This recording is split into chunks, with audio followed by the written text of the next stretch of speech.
So our first speaker is Ling Zhou, who will be speaking to us about persistent homotopy groups of metric spaces. Thanks for the introduction, and it's my pleasure to speak here. Thank the organizers. I'm a fourth-year PhD student from the Ohio State University. My work on persistent homotopy group of metric spaces is joined with my advisor, Facundo Memoli. Let's get started. First of all, I'm going to give a quick introduction. In topological data analysis, we oftentimes understand data as a metric space, and we want to study the topological and the geometrical information of the data. One way to do so is by the persistent homology. There are many different constructions. To be precise, we can use different filtration of topological spaces, but the one I use today is by putting a Virchow-Ricks filtration on the data to obtain a persistent topological space first, and then apply the homology functor on the persistent topological space. When I apply homology functor, I take coefficient with fields, so I obtain a persistent vector space. That's a very nice structure to capture the information we want from the data. Given this, we also have a nice property of persistent homology. This is called the stability property. Let me first explain why we care about it. In data analysis, one question we often face is to identify or distinguish two data sets. In the view of metric space, we want to identify or distinguish two metric spaces. One way to do so is to use the Gromov distance. It gives us a measurement of how far two metric spaces are from each other. However, this Gromov distance is NP hard to compute. This is proved in 2017. But our persistent homology is able to give us an estimate of this Gromov distance. So in other words, the persistent homology is able to tell two spaces apart if in certain circumstances. Here is the precise theorem. This is proved by Zhou et al. In 2014. Given two metric spaces, for any choice of dimension n, the interleaving distance between phn and, of x and phn of y is upper bounded by 2 times the Gromov distance. So why do we care about something else if persistent homology is already a very nice tool? The reason is in algebraic topology, we know that homotopy captures more topological information compared to homology. Here is a quick example to demonstrate this claim. If we consider two spaces, the first space is the torus, or we can understand it as S1, direct product with S1. And the second space is S2, the two-dimensional sphere, wedge sum with another with two circles. If we compute homology for these two spaces, we obtain that the homology are the same for the two spaces at any dimension. So homology is not able to tell these two spaces apart, but homotopy is able to. In particular, if we compute the fundamental group, we get different results, and this allows us to say that these two spaces are not homotopy equivalent. So this is one of the motivations behind our study. Now, let's move on to see how we construct persistent homotopy groups. This is a recall of how we constructed PHN. A very, very natural way to construct persistent homotopy is that instead of applying homology functor, we apply homotopy functor pi n. And then that naturally gives us a construction of persistent homotopy, which I denoted as p pi n. Notice that what we obtain after applying p pi n is some kind of persistent group. It no longer has a very nice vector space structure. So you can imagine it becomes hard to compute. During our study of persistent homotopy, we realized that for the case when n equal to 1, there is another equivalent construction that allows us to obtain directly from the data a persistent fundamental group without going through the Virchow-Ribs complex. So I think I found that very interesting and want to introduce that construction here. That construction is based on the so-called discrete fundamental group. Let me first explain. This theory of discrete fundamental group is studied by Berezovsky, Plot, and Wilkins. I believe there is another group studying discrete homotopy theory, but there are some differences between them. Anyway, let's look at this definition. In the top, I have two figures. The left-hand side is a quick recall of how we study the standard fundamental group. We consider a space, take a base point. Then we consider the loops at this base point inside this space, all the continuous loops. Then we define some sort of equivalence relation between two different continuous loops. In the discrete case, it's almost the same idea, except that we have discrete loops. In particular, if we look at the right-hand side, we have a metric space. Then we take a parameter t and consider the so-called t loops. By t loop, I mean each inside the discrete loop you chose, each adjacent 2 points has distance less than or equal to t. And then we, similar to the standard case, we consider an equivalence between those t loops. That's called the t homotopy. For the sake of time, I'm skipping the details, but if you're interested, I can talk what exactly the t homotopy is afterwards. But anyway, with the notion of t homotopy, we are able to quotient the set of all t loops with an equivalence relation and obtain the discrete fundamental group. So that's the construction. Now let's move on to how we build a persistent version using the discrete fundamental group. Here is the definition. The persistent fundamental group is defined by us to be a functor p⁻1 from this poset category to the category of groups, where it maps each parameter t to the corresponding discrete fundamental group. And if we have a pair of parameters, then we have a corresponding I did not give the exact construction of this map, but believe me that there is a corresponding map between pi1t to pi1t prime.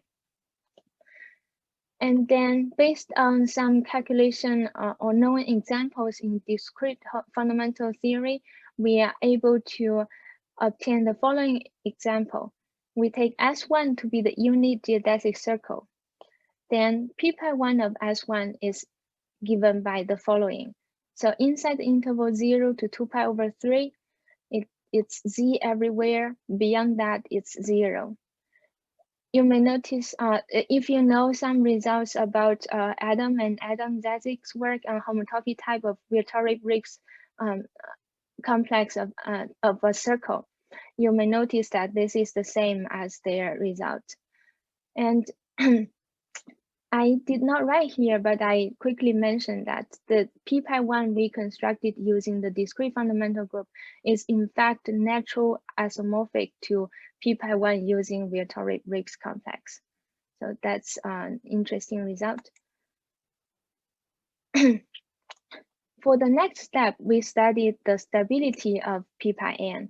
So when I use p⁻n, I'm actually using the construction from Virchow-Ribs complex, because my construction from discrete fundamental group was only for dimension 1.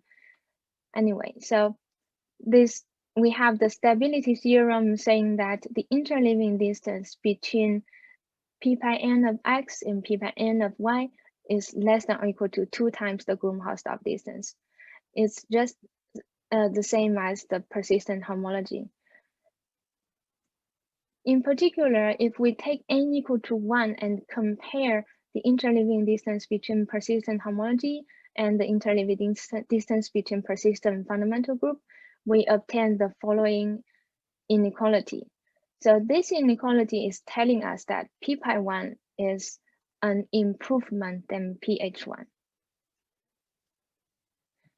Now let's move on to this example we have seen before. Now let's see if we compute persistent homology and persistent homotopy, what we obtain.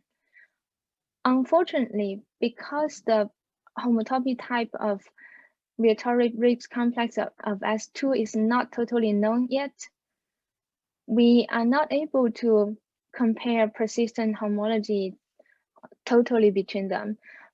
But if we restrict ourselves to a certain interval, in this example, if we restrict ourselves to 0 to 2a, where a is given by this number, we are able to compute the persistent homology and persistent homotopy. This is what we obtained. Inside this interval, for all dimensions, the persistent homology of the two spaces are the same. The reason is because they have the same homotopy type when T is between 0 and 2a. Well, if we compute persistent fundamental group in the same interval, we obtain something different. In addition, we are able to compute an interleaving distance between p-pi1 restricted on this interval, and we obtain a lower bound for the Gromov-Hausdorff distance between these two metric spaces. I think I forgot to mention, here I'm using the infinity metric for the product space and using the gluing metric for the wedge sum. Yeah. All right, so we have seen the construction and the stability and an example. Now let's move on to the next part. I want to introduce a dendrogram structure and the metric associated to p-pi1. Here is our main theorem. Let's take a metric space X, which satisfies certain constraints. For example, we require X to be geodesic and semi-locally simply connected. Then associated to p-pi1, there is a dendrogram over the standard fundamental group given by the following. So what this formula here means, if we slice the dendrogram at parameter t, what we obtain is the discrete fundamental group at scale t. In addition, because dendrogram induces an ultrametric, we know that the dendrogram induces an ultrametric on the standard fundamental group. By applying this theorem to the following space, the simply connected spaces, we immediately obtain that p-pi1 of any simply connected space is 0. And also, I did not write it here, but we can quickly conclude that pH1 for any simply connected space is also 0, because H1 is basically a abelianization of pi1, and that story also holds for the persistent version. In addition, we look at the stability result, and we obtain the following. Let's consider two geodesic metric spaces which are both semi-locally simply connected. Then, if we consider the Gromov-Hausdorff distance between the two fundamental groups equipped with the metric obtained from its dendrogram, we know that it's less than or equal to 2 times the Gromov-Hausdorff distance between the original two spaces. So I have talked about dendrogram. It's the best if I can give an example to show you how it looks like. Here is an example on S1. Again, we take S1 to be the unit geodesic circle. The y-axis here represents all elements in the standard fundamental group pi1 of S1. So you see all these integers. And for each integer, there is a bar corresponding to it. In our example of S1, this bar has length 2 pi over 3, as demonstrated by this figure. And the next example is when we consider the product of two space. In this case, the product of two circles, or you can think it as a torus. What we obtain is the following.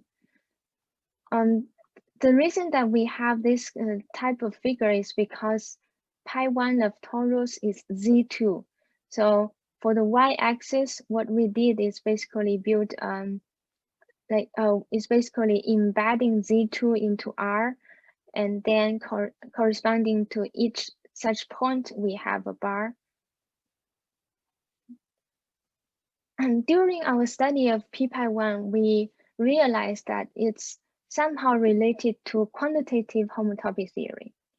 If you know about that, if not, I just want to mention the following. Gromov posed a question in 1999. He was asking, how simply connected is a space? For example, for the left-hand side, we have a huge sphere and with a tiny handle. It's clear that it's not simply connected. But in certain cases, we may not care about whether this space is simply connected or not. We care whether it's almost simply connected. So if there is a tiny bit of like non-simply connected part, we might ignore that. And the question is, how do we quantify that? We believe that the pi1 gives somehow an answer to that question. All right, let's move on to our last part, persistent rational homotopy. As I quickly mentioned, homotopy is hard to compute. Then, of course, persistent homotopy is difficult to compute.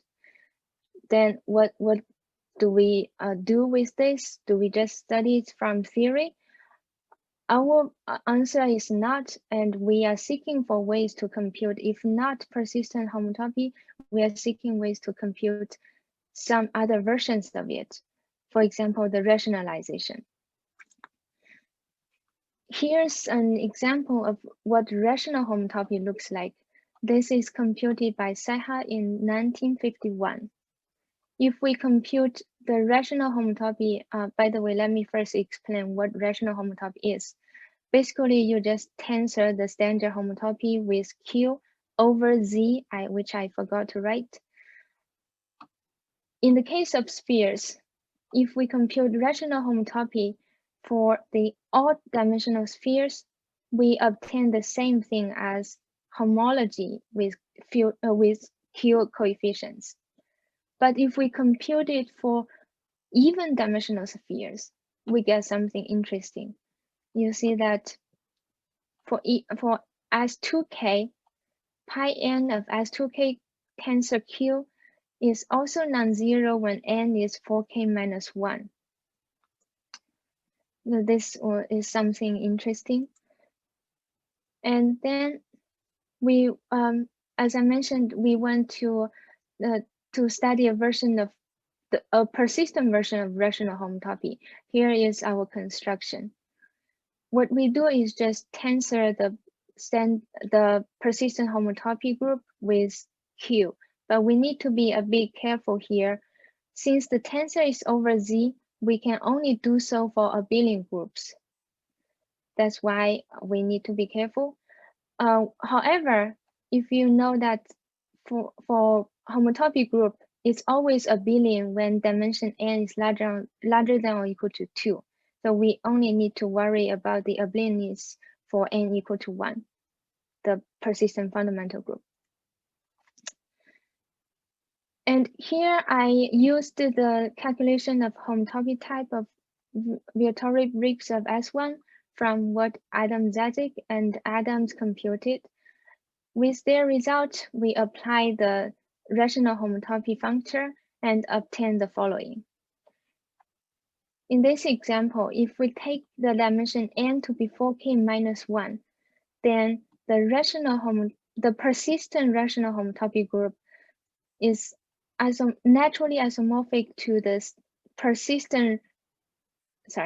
persistent homology direct sum with some extra stuff. But for other dimensions, the persistent rational homotopy is just the same as the persistent homology. Well, I think we still found this difference, this dimension n equal to 4k minus 1 part interesting because we are getting something extra. That's what we want to see. And of course, we have stability theorem. This almost follows directly from the stability of p pi n. When we tensor everything, this still holds. As I mentioned, when n equal to 1, we need to be careful. We need to require p pi 1 and we need to require persistent fundamental group to be a billion in order to obtain the stability result. All right, let's move on to the part of my future work. As I mentioned, we care about computations. We are working on to give some algorithm to compute persistent rational homotopy. And that uses the so-called Sullivan minimal model. And this idea was we found this idea from some algorithm developed by Peterson. Also, as I mentioned that we use discrete fundamental group to construct p pi 1, then a natural question is, if there exists discrete homotopy group for higher dimensions, can we use it to compute, to construct p pi n? So that's an interesting direction as well. And the last item I want to mention is, if we are not able to compute persistent fundamental group in general, can we do it with certain restriction on the data? I have a positive attitude toward this direction, but it's still an ongoing work. And thank you. This is the reference. Thank you so much. Everybody, please unmute yourself and let's applaud the speaker.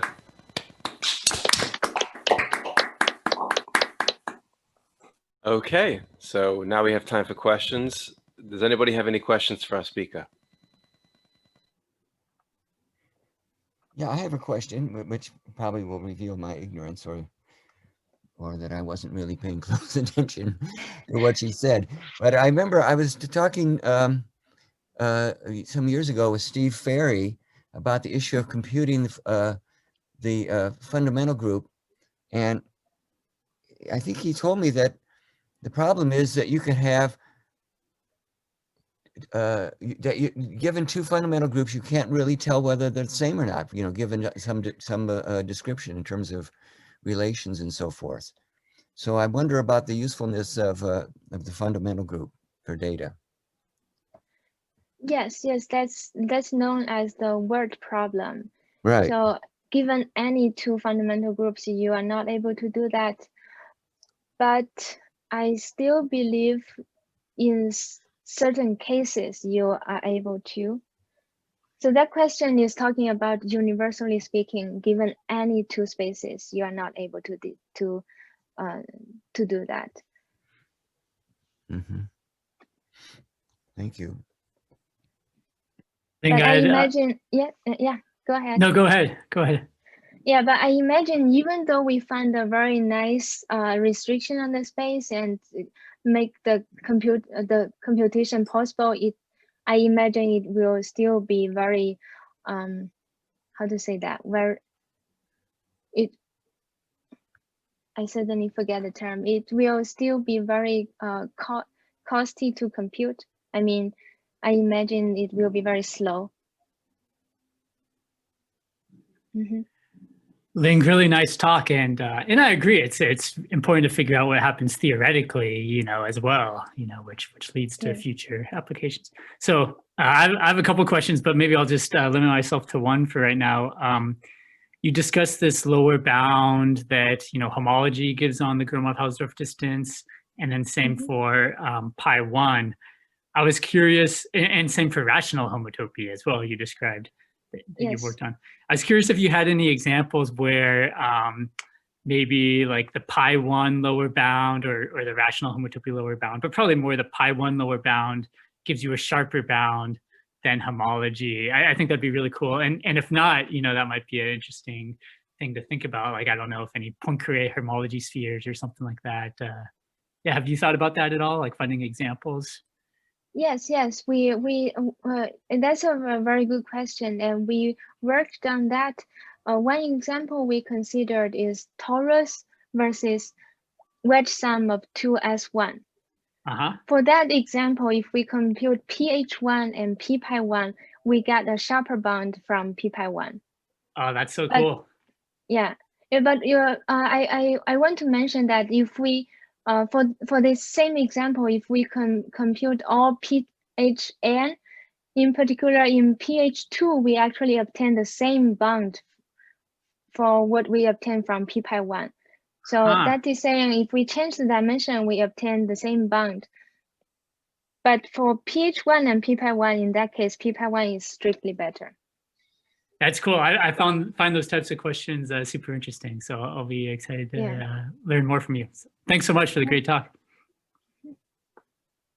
Very interesting.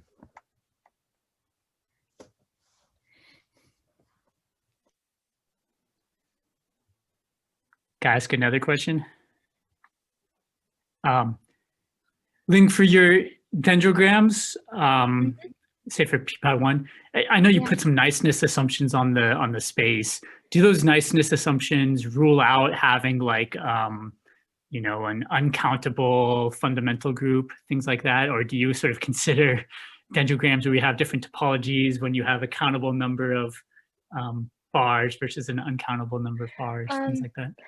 I think the countableness doesn't matter because we can do the same thing for S1 wedge sum with S1, in which case we get the free product that's uncountable. I did not put the figure because it's difficult to put it on the y-axis. Yeah. Well, the real line is uncountable, but no, I know what you're saying. So though you study the topology on these dendrograms in enough detail that those are different dendrograms, is that right? Yes. That's cool. Thanks so much.